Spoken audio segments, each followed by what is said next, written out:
Hi friends, आपल्या सर्वांचे पुन्हा एकदा आपल्या चॅनलवर स्वागत आहे. मित्रांनो, केंद्र प्रमुख भरती 2023 जी की जूनच्या शेवटच्या आठवड्यामध्ये जी एक्झाम होणार आहे आणि याची ऍड, रिक्त पदे, सगळ्या जाहिराती आल्या आहेत. आपण आपल्या चॅनलवर या सगळ्या टेस्ट तुम्हाला सॉल्व्ह करून दाखवणार आहोत. सोबतच तुम्हाला या परचेस करायचे असतील तर या ठिकाणी हा मोबाईल नंबर दिसत आहे, याच्यावर फक्त एक हाय मेसेज करा, तुम्हाला सगळे डिटेल्स भेटून जातील. तुम्हाला इथे सांगून देतो ही दुहेरी स्वरूपात आपल्या ऍपवर SM गायडन्स पॉइंट या ऍपवर ही टेस्ट घेतली जाणार आहे. जसं IBPS द्वारे एक्झाम तुमची घेतली जाते कॉम्प्युटरवर, तशी प्रॅक्टिस तुम्हाला ऑनलाईन टेस्ट सोडून झाल्यानंतर होऊन जाईल. म्हणजे एक्झामला तुम्हाला कोणताच प्रॉब्लेम येणार नाही. त्याची प्रॅक्टिस एकूण 10 ऑनलाईन टेस्ट आपल्या ऍपवर तुमच्या सोडून घेतले जातील आणि सेम तोच टॉपिक त्याच टाईपमध्ये आहे जसं IBPS कंडक्ट करतो. म्हणजे 10 ऑनलाईन टेस्ट तुमच्या सोडून झाल्यानंतर तुमच्या ज्या सिली मिस्टेक्स होतात एक्झाममध्ये त्या होणार नाही. म्हणजे जवळपास 1000 मोस्ट इम्पॉर्टंट प्रश्न तुमच्या नजरेखालून जातील. आणि इतकंच नाही, या ऑनलाईन टेस्ट तुम्ही सोडवता, तुम्हाला लगेच तुमचा स्कोर कळेल आणि गणित आणि बुद्धिमत्तेचे जे प्रश्न आहे त्यांचं विस्तृत स्पष्टीकरण सुद्धा तुम्हाला भेटणार आहे. म्हणजे प्रश्न सॉल्व्ह करून सुद्धा तुम्हाला टेस्ट दिल्यानंतर त्याच्यात सोल्युशन मध्ये भेटणार आहे. म्हणजे तुम्हाला गणित आणि IBPS सगळ्यात जास्त भर याच्यावरच असतो, म्हणून याची तयारी चांगली झाली पाहिजे. म्हणून हे दोन्ही प्रश्न सोडून सुद्धा तुम्हाला भेटणार आहे. आणि फक्त ऑनलाईनच नाही तर तुम्हाला PDF सुद्धा भेटणार आहे. म्हणजे तुम्ही स्टडी करताना या PDF फार तुम्हाला फायदेशीर ठरणार आहे. जसं सांगितलं, या PDF मध्ये गणित बुद्धिमत्तेचे प्रश्न सोडून दिलेले आहे. म्हणजे 200 प्रश्न म्हणजे 2000 प्रश्न तुमच्या नजरेखालून जाणार आहे. म्हणजे एकूण मोस्ट इम्पॉर्टंट 2000 प्रश्न तुम्हाला भेटणार आहे. मित्रांनो, याची फीस नाममात्र 400 रुपये दिली आहे. ज्याला कोणाला जॉईन करायचं असेल, आजच आपला जो ऍप आहे SM गायडन्स पॉइंट ते तुम्ही इन्स्टॉल करा, आपल्या मोबाईलमध्ये इन्स्टॉल करा आणि या टेस्ट सिरीज तुम्ही जॉईन करू शकता. या ठिकाणी आपला असा ऍप आहे, याची लिंक मी डिस्क्रिप्शन मध्ये सुद्धा दिली आहे आणि चॅट बॉक्स मध्ये सुद्धा मी पिन करून टाकतो. लगेच आपला ऍप इन्स्टॉल करा, ही टेस्ट सिरीज जॉईन करा. पहिली टेस्ट सगळ्यांना फ्री आहे, ती तुम्ही या SM guidance point app install केल्याबरोबर तुम्हाला तिथं भेटून जाईल. कसं डाउनलोड करायचं मी पुढे आता व्हिडिओ चालू झाल्यावर तुम्हाला सांगतोच. प्रश्न क्रमांक पहिला, राष्ट्रीय शिक्षण परिषदेची स्थापना कधी करण्यात आली होती? राष्ट्रीय शिक्षण परिषदेची स्थापना करण्यात आली होती 15 ऑगस्ट 1906 रोजी. नॅशनल काउन्सिल ऑफ एज्युकेशन त्याला इंग्लिशमध्ये म्हटलं जाते. ही एक संस्था होती ज्याची स्थापना सतीशचंद्र मुखर्जी आणि इतर भारतीय किंवा मेन जे नाव होतं याच्यात ते सतीशचंद्र मुखर्जी होतं. जर विचारलं कोणी केली तर यांचं उत्तर येणार सतीशचंद्र मुखर्जी यांनी. ओके, हे सुद्धा लक्षात ठेवा, सतीशचंद्र मुखर्जी यांनी कधी केली होती तर 15 ऑगस्ट 1906 रोजी. आणि 15 ऑगस्ट 1906 रोजी विज्ञान आणि तंत्रज्ञानाचा प्रचार करण्यासाठी कुठं केली होती तर ही बंगालमध्ये करण्यात आली. 2 गोष्टी लक्षात असू द्यायच्या सोबतच. म्हणजे या एका प्रश्नामध्ये तुमचे 3 प्रश्न कव्हर झाले. एक, राष्ट्रीय परिषदेची स्थापना कधी झाली? 15 ऑगस्ट 1906 ला. कोणी केली? सतीशचंद्र मुखर्जी यांनी केली. आणि कोठे केली तर ही बंगाल या ठिकाणी झाली होती. ओके, तर या टाईपचे मित्रांनो मी असे प्रश्न तुम्हाला काढले आहे की जे एकच प्रश्न तुमचे 3 प्रश्न कव्हर करत आहे आणि अतिशय इम्पॉर्टंट असे हे प्रश्न आहेत. प्रश्न क्रमांक 2, चिंतनशील स्तरीय अध्यापन कोणते आहे? शिक्षक केंद्रित आणि विषय केंद्रित परंतु विद्यार्थी केंद्रित नसलेले, शिक्षक केंद्रित नसलेले परंतु विषय केंद्रित आणि विद्यार्थी केंद्रित, शिक्षक केंद्रित आणि विषय केंद्रित व विद्यार्थी केंद्रित नसलेले, आणि चौथा आहे शिक्षक केंद्रित किंवा विषय केंद्रित नसलेले परंतु विद्यार्थी केंद्रित असलेले. मित्रांनो, हा जो भाग असतो ना अभियोग्यतेचा, जो मानसशास्त्र आकलन यावरचा आधारित जो भाग आहे हा अतिशय टफ असतो. याला जितके जास्त प्रश्न तुमच्या डोळ्याखालून जातील तितकं तुमचा फायदा होणार आहे. त्याच्यामुळे एकही प्रश्न स्किप करू नका, पूर्ण व्हिडिओ बघा, कारण ते तुमच्यासाठी फायदेमंद ठरणार आहे. मित्रांनो, तुम्हाला ही फ्री टेस्ट द्यायची असेल तर तुम्हाला सगळ्यात पहिले SM गायडन्स पॉइंट हा ऍप इन्स्टॉल करावा लागेल, ज्याची लिंक डिस्क्रिप्शन मध्ये सोबतच चॅट बॉक्स मध्ये दिली आहे. ते या लिंक वरून डाउनलोड करून घ्या, इन्स्टॉल करून घ्या. इन्स्टॉल केल्यावर असा इंटरफेस तुम्हाला दिसेल. त्या ठिकाणी हे 3 तुम्हाला लाईन्स दिसत आहे या कॉर्नर मध्ये, त्याला क्लिक करा. हे क्लिक केल्यानंतर एक नवीन डायलॉग बॉक्स ओपन होतो, त्याच्यामध्ये फ्री मटेरियल याला क्लिक करा. फ्री मटेरियल मध्ये गेल्यानंतर तुम्हाला इथे डॉक्युमेंट्स कोणकोणते फ्री भेटत आहे, व्हिडिओज फ्री कोणते भेटत आहे हे सगळे भेटतील. सोबतच टेस्ट सुद्धा भेटणार आहे. आता तुम्हाला टेस्ट द्यायची आहे तर टेस्ट सिलेक्ट करा आणि टेस्ट मध्ये इथं केंद्रमुख भरतीचा फोल्डर दिसेल त्याला सिलेक्ट करा आणि तुम्ही इथं येऊन टेस्ट ही फ्री ऑफ कॉस्ट देऊ शकता, जी की IBPS पॅटर्न जसं एक्झाम घेतो त्याप्रमाणे टेस्ट तुमची इथं घेतल्या जाणार आहे आणि तुमची स्कोर सुद्धा तुम्हाला इथं कळून जाणार आहे.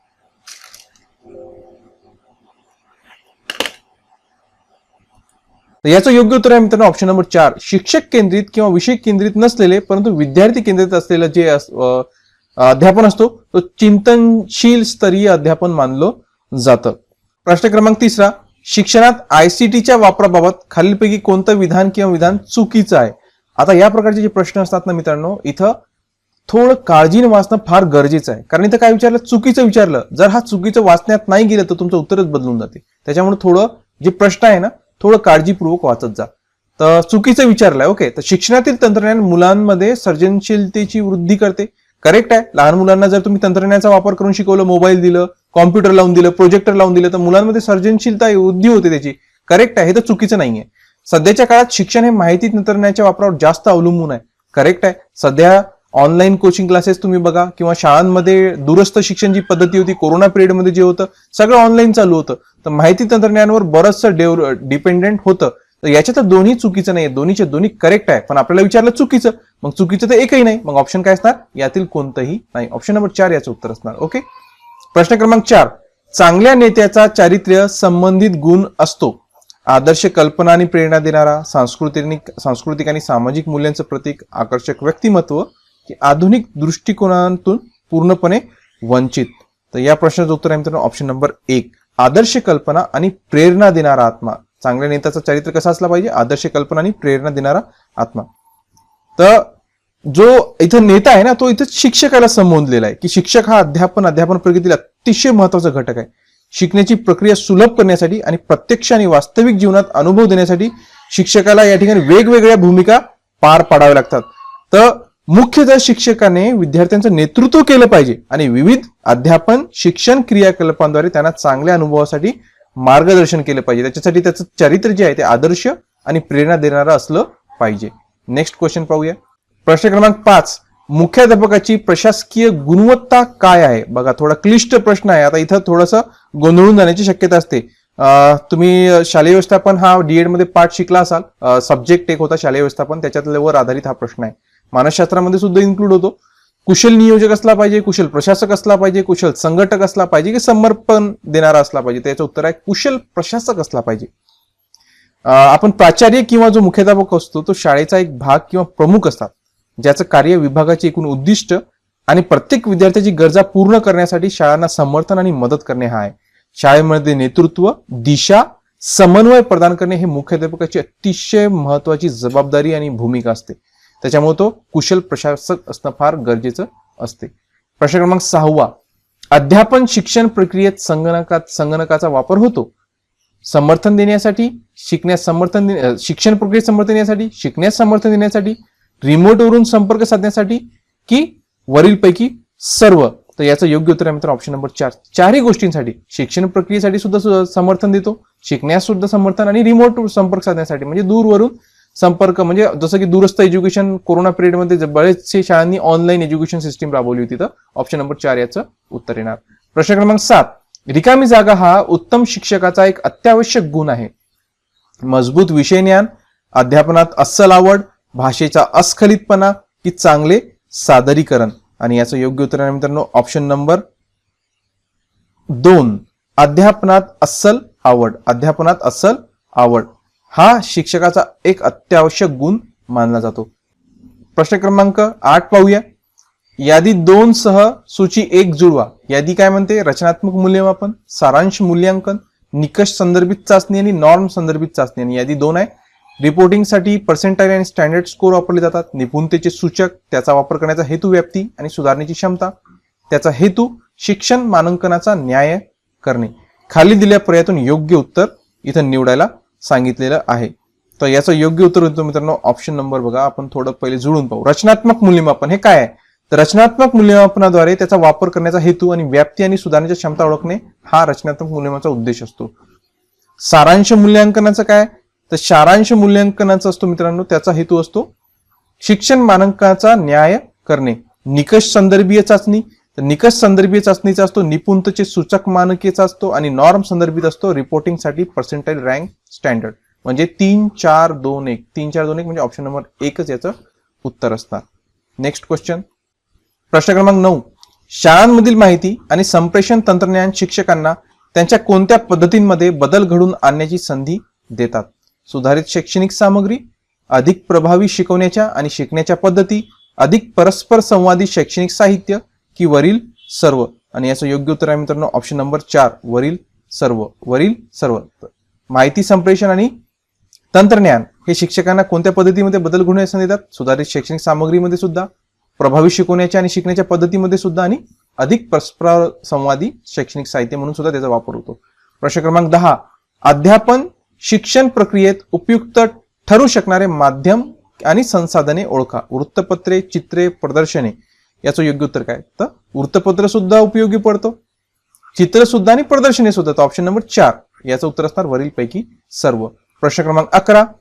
उच्च शिक्षणावरील 10वी पंचवार्षिक योजना पद्धतीवर लक्ष केंद्रित केले आहे. कोणत्या? आंतरराष्ट्रीयकरणावर, ग्रामीणीकरणावर, सार्वत्रिकीकरणावर, सार्वत्रिकीकरणावर की ICT अभिमुखतेवर.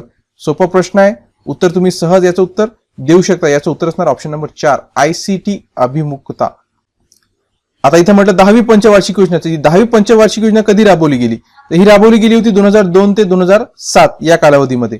याचे प्रमुख उद्दिष्ट होतं की दरवर्षी 8% GDP वाढ मिळाली पाहिजे आणि 2007 पर्यंत दारिद्र्यात 5% कपात झाली पाहिजे आणि कमीत कमी कामगार शक्तीत भर घालण्यासाठी फायदेशीर आणि उच्च गुणवत्तेचे रोजगार उपलब्ध करून देणे आणि साक्षरता आणि वेतन दर 2007 मधील किमान 50% कमी करणे. त्याच्यात 20 कलमी कार्यक्रम सुद्धा सुरू करण्यात आलं होतं. आणि या योजनेत दूरवरचे शिक्षण, औपचारिक अनौपचारिक शिक्षण, दूरचे आणि IT शिक्षण संस्थांचे एकत्रीकरण यावर सुद्धा लक्ष केंद्रित करण्यात आलं होतं. म्हणूनच उच्च शिक्षणावर 10वी पंचवार्षिक योजना दृष्टिकोन हे पेपर ICT अभिमुखतेवर लक्ष केंद्रित करते. तर थोडंसं याच्यावर लक्ष असू द्या मित्रांनो. हे ICT अभिमुखतेवर हे उच्च शिक्षणावरील 10वी पंचवार्षिक योजना हे लक्ष केंद्रित करते. Next question. प्रश्न क्रमांक 12. अस्थिव्यंग दृष्ट्या दुर्बल बालकांना रिकामी जागा संभवण्याची शक्यता असते. डायस्ग्राफिया, डायस्थीमिया, डायस्कॅल्क्युलिया आणि डायस्लेक्झिया.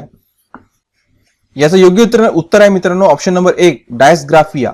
डायस्ग्राफिया एखाद्या व्यक्तीच्या शरीरातील बिघाड ही अशी स्थिती आहे ज्यामध्ये एखाद्या व्यक्तीच्या मनाच्या किंवा शरीराच्या एका भागात बिघाड होतो किंवा ते योग्यरित्या कार्य करत नाही. दृष्टीदोष, बौद्धिक अपंगत्व, कर्णबाधितता, शारीरिक दुर्बलता यांसारखे बरेचसे हे दुर्बलतेचे विविध प्रकार आहे.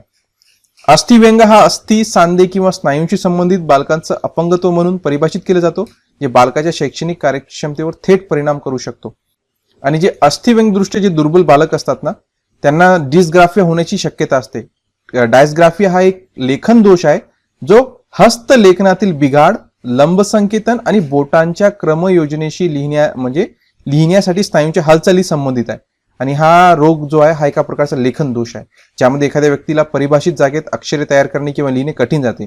त्याचा परिणाम माणसाच्या हस्ताक्षर क्षमतेवर होतो. आणि डायस्ग्राफिया असलेल्या व्यक्तीला अक्षरांमधील अंतर, विचार करणं आणि एकाच वेळी लिहिण्यात अडचण सुद्धा उद्भवू शकते. लक्षात असू दे, अस्थिव्यंग दृष्ट्या दुर्बल बालकांना डायस्ग्राफिया हा रोग संभवू शकतो.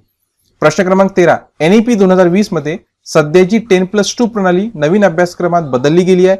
नवीन अभ्यासक्रमाची रचना काय आहे? तर NEP 2020 मित्रांनो हा मोस्ट इम्पॉर्टंट तुमच्या या टेट साठी असणार आहे.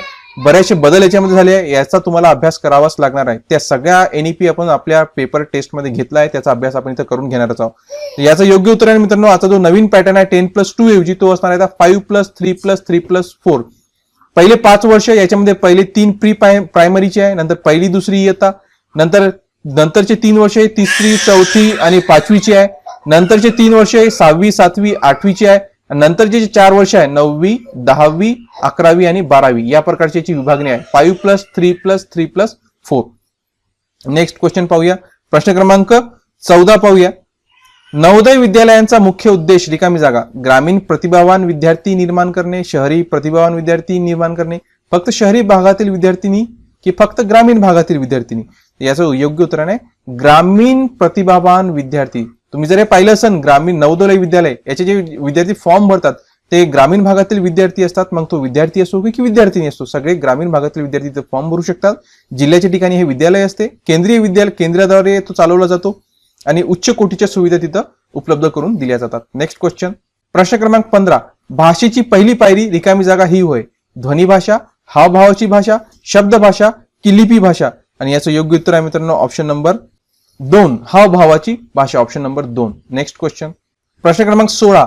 मातृभाषेतून रिकामी जागा विकास होतो. शारीरिक, बौद्धिक, प्रेमाचा की अभिवृत्तीचा? योग्य उत्तर आहे ऑप्शन नंबर 4 अभिवृत्तीचा. मातृभाषेतून अभिवृत्तीचा विकास होतो. प्रश्न क्रमांक 17. भाषा व्यक्तिमत्वाचा रिकामी जागा असतो. काय असतो तो? व्यक्तिमत्वाचा असतो मित्रांनो आरसा. काय असतो? आरसा. प्रश्न क्रमांक 18. बालकाचा व्यक्ती विकास ही एक रिकामी जागा चालणारी प्रक्रिया आहे. कशी आहे? हळूहळू, जोरात, सतत की न चालणारी? ही आहे हळूहळू चालणारी प्रक्रिया आहे.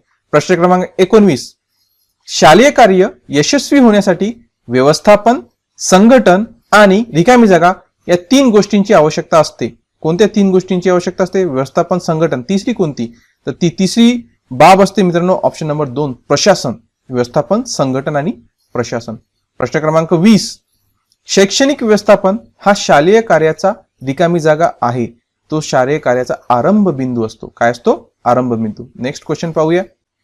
प्रश्न क्रमांक 21, ज्ञानाचा व्यवस्थित केलेला संग्रह म्हणजे काय? तर ज्ञानाचा व्यवस्थित केलेला संग्रह म्हणजे तंत्रज्ञान. काय होतो? तंत्रज्ञान. प्रश्न क्रमांक 22, 1964 ते 66च्या कोणत्या आयोगाने विज्ञान हा विषय अनिवार्य केला? कोणता आयोग होता ज्यानं 64 ते 66च्या पिरियड मध्ये विज्ञान हा विषय कंपल्सरी केलं होतं? तर तो आयोग होता मित्रांनो ऑप्शन नंबर 2, कोठारी आयोग. प्रश्न क्रमांक 23, प्राथमिक स्तर किती वर्षाचा असतो? तर हा जो प्रश्न आहे मित्रांनो थोडंसं त्याच्यावर काळजी घ्या, कारण की नवीन शैक्षणिक धोरण आहे ना त्याच्यामध्ये बदल आहे, परंतु जो हा आपली जी टेट होत आहे ही जुने शैक्षणिक धोरण सध्या लागू आहे आणि तेव्हाच ही टेट होत आहे. म्हणून जुने शैक्षणिक धोरणामध्ये 1ली ते 5वी हा शैक्षणिक धोरण आहे, म्हणजे हा ऑप्शन नंबर 3 याचं उत्तर येणार ऑप्शन नंबर 3. प्रश्न क्रमांक 24, मानसशास्त्र म्हणजे वर्तनाचे शास्त्र ही व्याख्याने कोणी केली? विलियम कुन, टर्मन, वॉटसन की फ्राइड? याचं योग्य उत्तर ऑप्शन नंबर 3, वॉटसन याने केलेली आहे. प्रश्न क्रमांक 25, निरीक्षण नोंदवण्यासाठी निरीक्षक हा रिकामी जागा असावा लागतो. सुसंस्कृत, शिकलेला, प्रशिक्षित की बुद्धिमान? आणि याचं योग्य उत्तर आहे ऑप्शन नंबर 3, प्रशिक्षित. निरीक्षण नोंदवण्यासाठी निरीक्षक हा प्रशिक्षित असावा लागतो. नेक्स्ट क्वेश्चन पाहूया. प्रश्न क्रमांक 26, मानसशास्त्राचे अध्ययन शिक्षकाला अध्ययनाची दिशा व रिकामी जागा देते. काय देते? तर ते देते उद्दिष्ट. दिशा व उद्दिष्ट देते. Next question. प्रश्न क्रमांक 27, जीवन वृत्तांत सांगताना त्यांची रिकामी जागा काही महत्वाचे दुवे विसरले जाण्याची शक्यता असते. अध्ययनातील, अभ्यासातील, वर्तमान काळातील की चरित्रातील? आणि याचे योग्य उत्तर ऑप्शन नंबर 4, चरित्रातील. प्रश्न क्रमांक 28, समन्वयामुळे पाठ कसा होतो? मनोरंजक, आकर्षक, कंटाळवाणा की निराशाजनक? योग्य उत्तर आहे ऑप्शन नंबर 1, मनोरंजक. प्रश्न क्रमांक 29, विज्ञान अध्यापनामुळे वाव मिळतो. कशाला? अवबोध, संवेदना, बुद्धिमत्ता की संबोध? योग्य उत्तर आहे ऑप्शन नंबर 3, बुद्धिमत्ता. ऑप्शन नंबर 3, बुद्धिमत्ता. Next question. प्रश्न क्रमांक 30, ज्या विद्यार्थ्यांना पालक नाहीत मग तुम्ही त्यांच्यासोबत कसं वर्तन कराल? त्याच्या मदतीसाठी मुख्याध्यापकांना शिफारस कराल, त्यांना सहानुभूती देऊन आनंदी ठेवाल, त्यांना वर्गाच्या समोर बसवाल की त्यांना पालकांसारखे प्रेम देणार? योग्य उत्तर आहे त्यांना सहानुभूती देऊन आनंदी ठेवणार. ऑप्शन नंबर 2 याचं योग्य उत्तर होणार.